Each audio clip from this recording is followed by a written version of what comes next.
He was the strongest fighter in the village. Not that anyone really knew it. His strength hid behind an easy smile and the quiet manners of a man who never needed to prove anything. His name was Jagular. Tall, broad-shouldered, and built like a tree trunk, his muscles looked carved by hard work and stubbornness. Thick dreadlocks framed his calm face, swaying with the wind like branches that had learned patience. He lived alone in a small hut on the edge of the village, but everyone knew him. Jagular had helped nearly every soul around, mending roofs, fetching water, fixing fences, or guiding lost children home. He made everyone feel important. He was more loved than the king himself. Even the jungle respected him. Animals went quiet when he passed. The leopard, proud as it was, would rather turn away than meet Jagular's eyes. The wind in the trees seemed to whisper his name, telling stories of his courage and humility.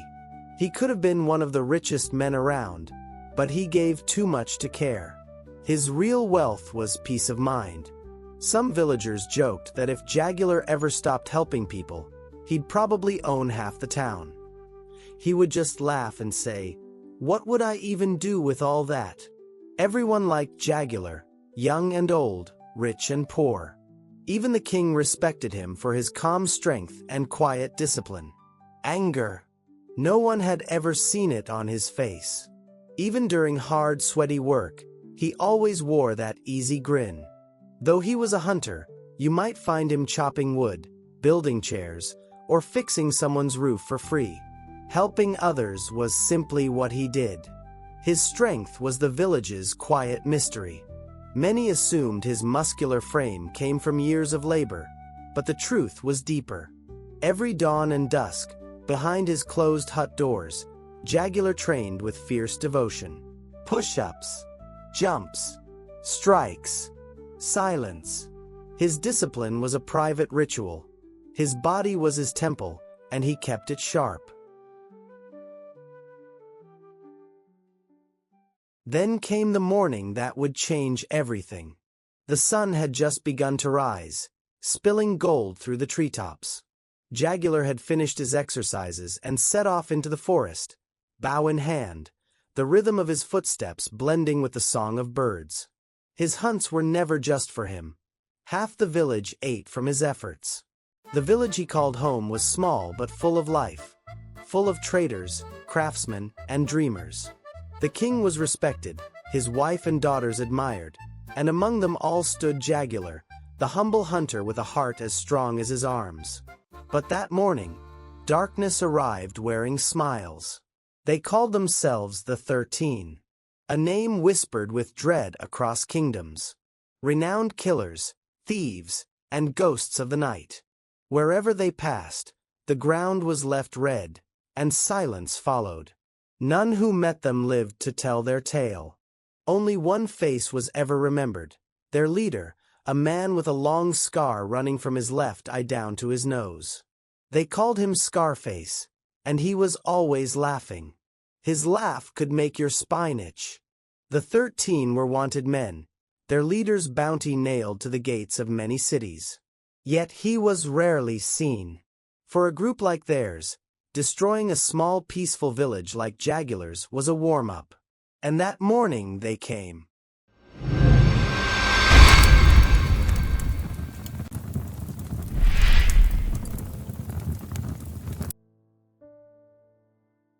With no mercy, no warning, the 13 swung long swords through the streets, cutting down anyone who crossed their path. Those who ran were struck by arrows after a few hurried steps. Others fell to spears launched from hiding places. Those brave enough to lift a weapon never had time to let out a battle cry. The killers moved with clinical precision. Each massacre bore their signature. They were professionals. This was what they were paid to do. By evening the village lay still. The king and his family were not spared. The 13 took what they could carry and left behind smoke, ash, and a quiet that tasted of iron. They had carried out another easy, flawless operation. What they did not know was that they had chosen the wrong village. They were too proud of their skill to have learned the name the people whispered there, the name they should have feared. Jagular. That evening Jagular walked through the woods with 2 antelopes slung across a long pole on his shoulders.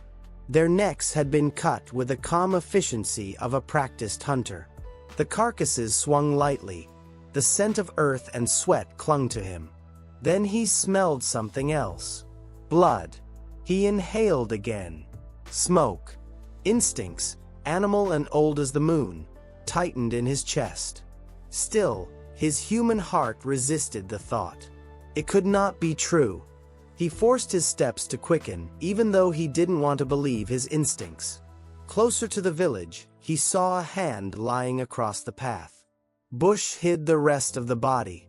Jagular let the antelopes fall from his pole without thought and ran. The man was Fry, the storyteller who sat by the fire and made the children laugh. An arrowhead had passed from his back into his chest. Jagular dropped to his knees and scooped the body into his arms.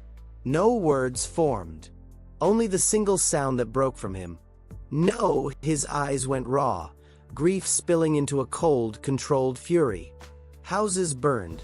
Bodies lay as if the village had been struck by a plague of iron. Tears rose and failed to fall. He felt something hotter than anger coil inside him.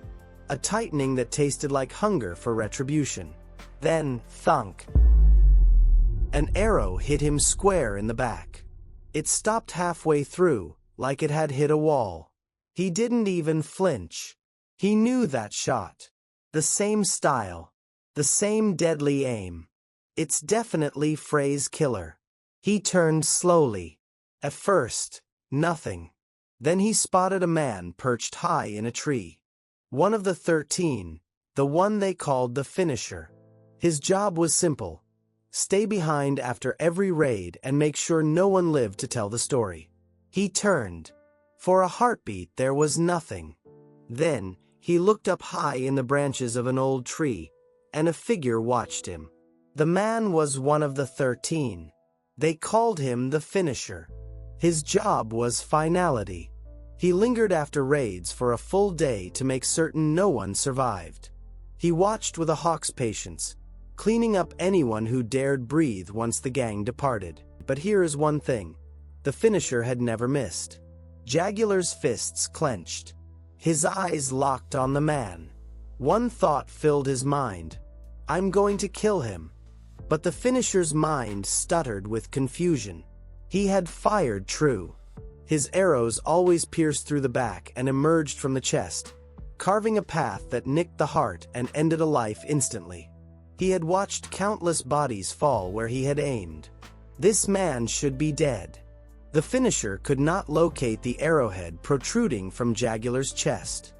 He could not make sense of the man standing below him, blood at his back and eyes like coals. What the Finisher did not know was that Jagular's heart was not ordinary flesh. Instead of the arrow sliding through, it had met something unyielding. Steel met steel. After the initial shock wore off, the Finisher steadied his breath. He couldn't believe it, but disbelief or not, he had to end this. For the first time in his life, he prepared to shoot the same target twice. His first shot had never failed before. Never. But this man, this thing standing before him was no ordinary prey. He drew another arrow, the string creaking as he pulled it back. Yet before his fingers could release, Jagular moved. With one swift motion, he kicked up a spear that had been clutched in the hand of a fallen villager beside him.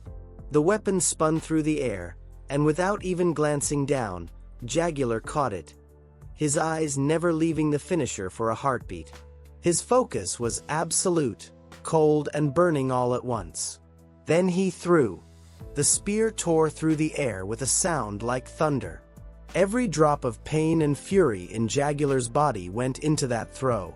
It hit the Finisher square in the gut, launching him off the branch and straight into another tree 30 meters away. The spear pinned him there, vibrating from the impact. The Finisher's eyes went wide.